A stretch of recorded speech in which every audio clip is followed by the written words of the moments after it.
Elections and immigration. What happens when Canada votes?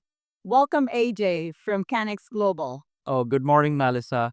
Let's talk more about elections and immigration and deep dive into what had happened and what will happen. Let's do it. Do people in Canada really understand how much politics affects immigration nowadays? Moreover, with this crazy election time. People no more talk about this. And it's not by an accident, it's a plan. Right. Remember the days when immigration was a headline every day, every week, every month? In 9 years, we have 6 immigration ministers. Wow, that's a lot. It's more than having a minister of finance, only 4, And why is that? because immigration was the topic for so many reasons. So a new minister came, new programs, new policies, new things. They used to tweet every day. They used to announce new things every day. Oh, I see. But since last 1 year, because they were not able to handle it in a good way, there was chaos. So they stopped talking it right now. Why? Because this is an election year and they knew it. Right. That's why we are no more talking about immigration because of election. Oh, I see. That's a great insight, AJ. Yes, it is. What's the biggest way politics has changed immigration in the last year? Totally changed. Last 1 year was a changing year. Everything got changed. So what happened basically? Whatever, I will use the term mess, whatever the mess they had created in last 7 or 8 years, they tried to uh, scrap that mess that had happened. We can go word by one. One term became very popular here, Right. puppy mills. Why is puppy mills? Wow, that's really very interesting. Our last immigration minister, Mark Miller, they used this term puppy mills. So a puppy mills was especially used for educational institutions like colleges and universities because, since last 8 years, millions and millions of international students came to Canada. Yes, I heard that in the news. It's all over. It was all over back then, right? Yeah. And that was the biggest mistake they did. They compromised the quality and they just went on numbers because the purpose was simple: make Which- money. Oh, Make money. It was a pure business. Institutions, agents, government make money by making taxes. Banks make money, agents make commission, institutions made money, but the outcome was not as expected because the studies those were delivered in those puppy mills hmm were garbage. right. Sorry for using this term, but if someone is doing MBA from a fancy university in Canada, I'm not talking about the big universities, but uh, a 2 years MBA program is being done in 1.5 years. You will not get a job even as a cashier by doing that act.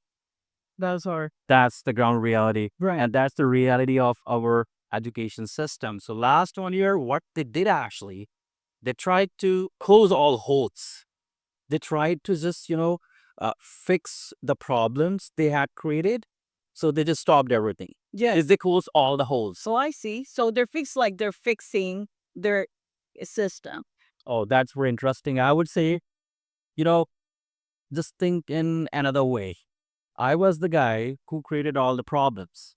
But now, uh, I don't want to tell people that I was the guy who created a problem. So I will use some other's name. I will blame someone else. I will say these puppy mills were the problems. Those agents were the problems. Or students who came here were the problems. Ah. That's really very interesting. Right. So what happens in politics, Melissa? Government never accept their failure. They always find someone. They always find some scapegoat. Right. It could be either the student or the applicant, or it's in general. It's system in general. So last 1 year, what happened? Immigration became the scapegoat. That's the real. Right. That's a great insight. There's always a debate whether Canada is too open or too close to immigrants. Tell us about that, AJ. Oh, let me tell you the truth. Open means yes, you can come. Closed means you can't come. And that's the literal meaning of these two words, open or closed. Now, the problem is we don't know where we are.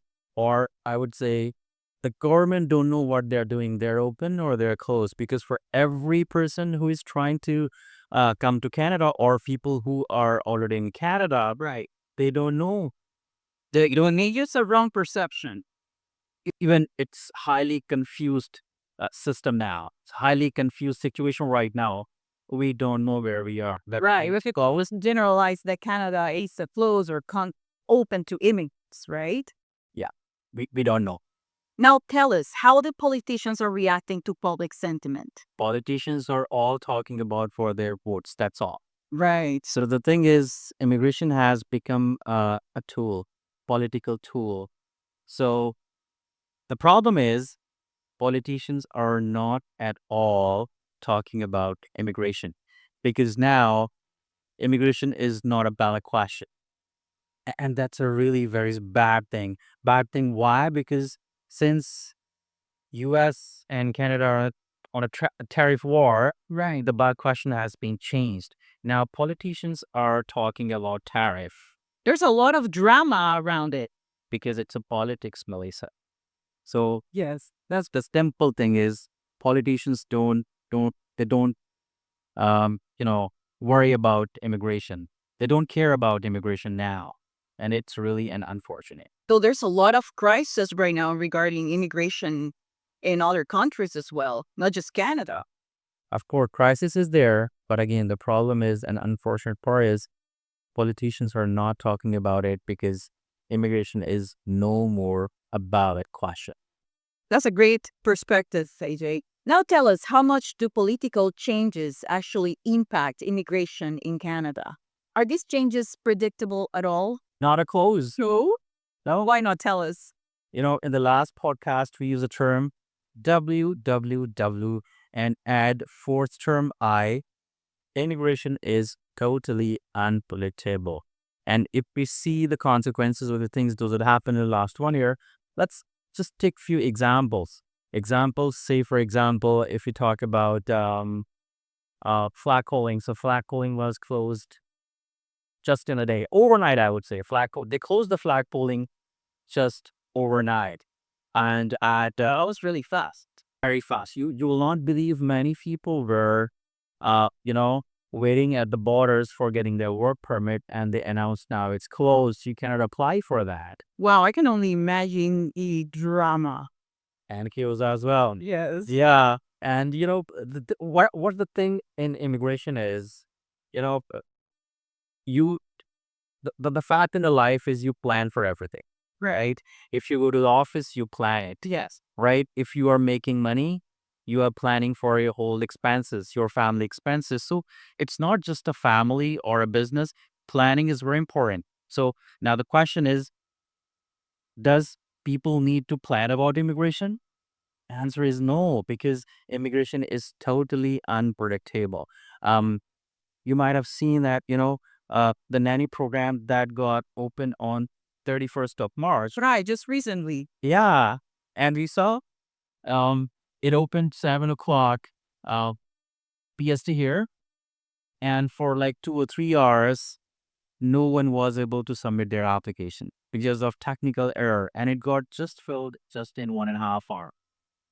Right? So what Very unpredictable. really unpredictable. So basically, you cannot make your plan. You cannot predict that. What the government will do, because the brutal reality is immigration is unstable because being influenced by, Right. It's all about the politics. that's the brutal reality. Right. You can't predict it at all. What will immigration look like after the April 28th election, no matter who it's? Nothing will change more significantly, because immigration already has become very tough, Melissa. Right? How more tough it will be, it's highly unlikely. Means whatever streams are tough and closed, they will remain same. Right? So say for example, if we talk about different streams, so technically Canada has two broader immigration streams. One is economic, another one is non-economic. So non-economic means, like, say for example, visitor visas, family sponsorship, refugees, humanitarian grounds. All these are basically non-economic.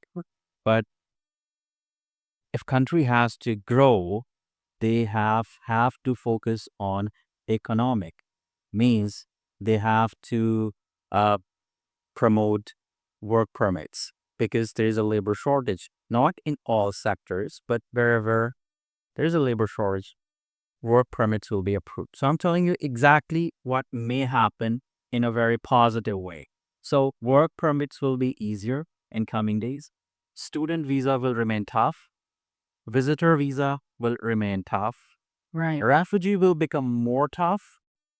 They may cap it. If we talk about parents and grandparents program, it's going to remain very, very tough.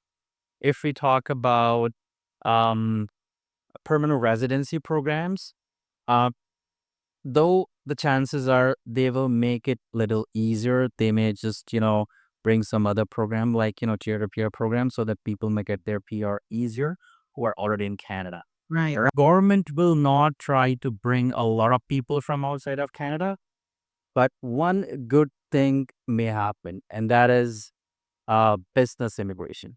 Because after all, we need money, and business people brings money, Yes. I agree with you. right? Because thinking that way, government, either it's, you know, liberal or conservatives, they're promising and they're giving big promises to Canadians that, they will exempt the taxes, they will do this, they will do that. But We hear all over the news. all over the news, Yes. right? Who will be in a better position to fight with US for tariff and all. So the question has become tariff. But at the end of the election, whoever wins doesn't matter, conservatives or liberals, they will have to use this immigration in a very positive way, in a very positive tool. So they will have to um, strengthen and streamline and promote business immigration. Oh, you might have heard that Trump in US said, okay, invest $5 million and get green card, Yes, we heard that recently. right? Canada may do the same thing. Invest $4 million and get Canadian passport, Canadian citizenship, right? So it doesn't matter who wins. The message is the same for everyone. You're right. Immigration is unpredictable. Right now it's unpredictable, but the course of the time after elections, the chances are there will be stability, and government will be focused more on streamlining these immigration programs and making those programs more predictable, right? And thinking that way, last but not the least, Canada is a country of immigrants. Without immigration, we can't survive. A lot of people from workforce are retiring until 2020, 30. A lot of people are going from workforce, and in order to take those positions, we need people. So in long run, after the elections, it will be tough, but it will be good for a few streams. Right. It will be focused more on economic immigration. So based on your insights, politics do play a significant role in shaping immigration, AJ. Unfortunately, it is. It is. Rather than using this for shaping the country's economy, they are trying to use this as a tool for getting the vote, to be very honest. That's a great perspective view. That's unfortunate as well, Melissa.